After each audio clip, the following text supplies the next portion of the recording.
Alright, hello everyone. I just wanted to show you that I have added a new feature to the molds. I'm not sure if you can see it, you should be able to, but there are now crosshair sections on there to help you place your magnets. I'll go ahead and show you how to use them. So I'm going to go ahead and do this using a white and opalescent resin. Fill my mold carefully.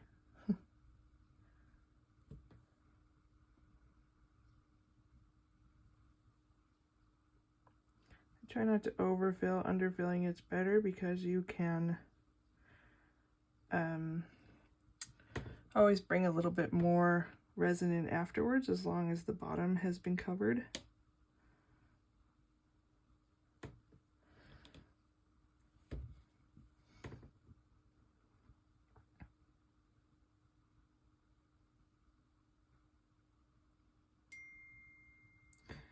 This works with pretty much any magnet. So you see I've got a few different ones here. I like to fill my mold up just before it starts to look like it's overflowing, like it's kind of concaved a little bit. And I get rid of all my bubbles. All right, so the old way I used to do it, well, I'm still doing it the same exact way, but just to show you a difference or how it can be helpful. I would go ahead and put the magnet I'm using on the, let's try the round magnet for now. So I put it on there, and then I would kind of line up the tape so I know it's like right at the edge here and here. Push it down and slide it off. Now, I'll do this side. I can also use the lines that are on there to try and make sure as well that I'm kind of in the right place. Okay? So, also with a square one, same difference, a little easier. I prefer the squares, to be honest. I do use the circles for some other ones though. And again, let me just clean this off here so I can actually see the things. And I'm kind of like the bottom line here and the bottom line here, I'm kind of lining it up with those. And it's just kind of just a secondary help with your lining up your magnets, really. And I'm going to go ahead and pop it into the cooker.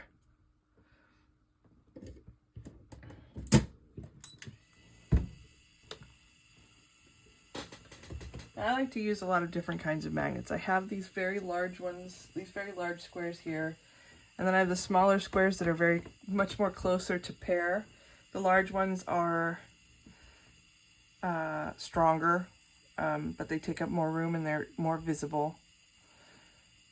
And but with the new larger frames, I kind of feel more comfortable with the larger ones because they hold them on a little bit better.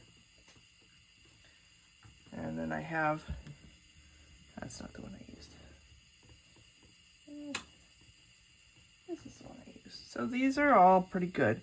These extra slim ones, let's see. I don't know if you can tell. Oh, is that the same? No, because I put it in the wrong place. All right. I don't know if you could see it. Thicker is better for strength. Thinner is better for hiding the magnets. And they are strong magnets.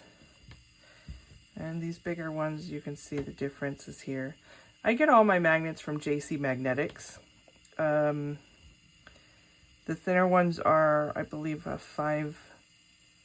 5mm square and circle.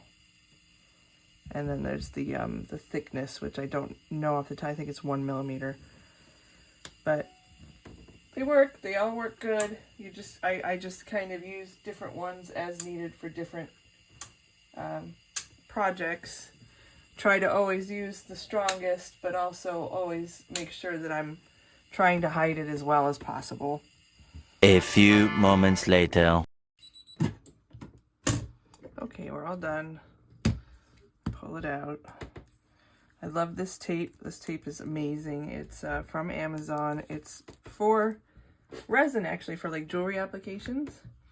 But it comes out clean, very nice. I went ahead, I got this tape dispenser, and I was able to get the tape in 3 different thicknesses. It also comes in this thickness, which is good for jewelry making with resin. But I like it because it leaves no residue behind. Now we'll go ahead and, there's a little tiny bubble right here. Fill that little hole. Just fill it. Yeah. Okay. And I'll just do a real quick cure here for that little bit that I just fixed.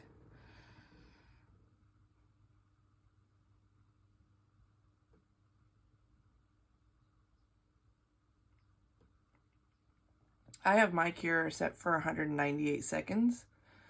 The big one. This one I think goes for 30 to 90 seconds. I'm not sure. I've never actually timed it. These little nail cures can be great. If you buy my kit, it comes with one. Along with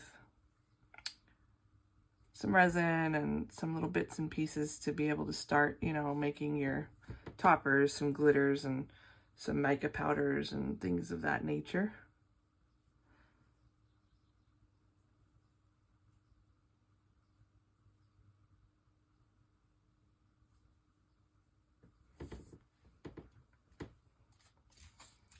Okay, that's done. Let's go ahead and demold it. And that looks pretty good. You can kind of see that little opal sparkle in there, which is nice. Now I will take an X-Acto knife and get rid of anything that might be hanging off the edges. I'm doing this with a Jessie mold, by the way, so this is the Jessie frame.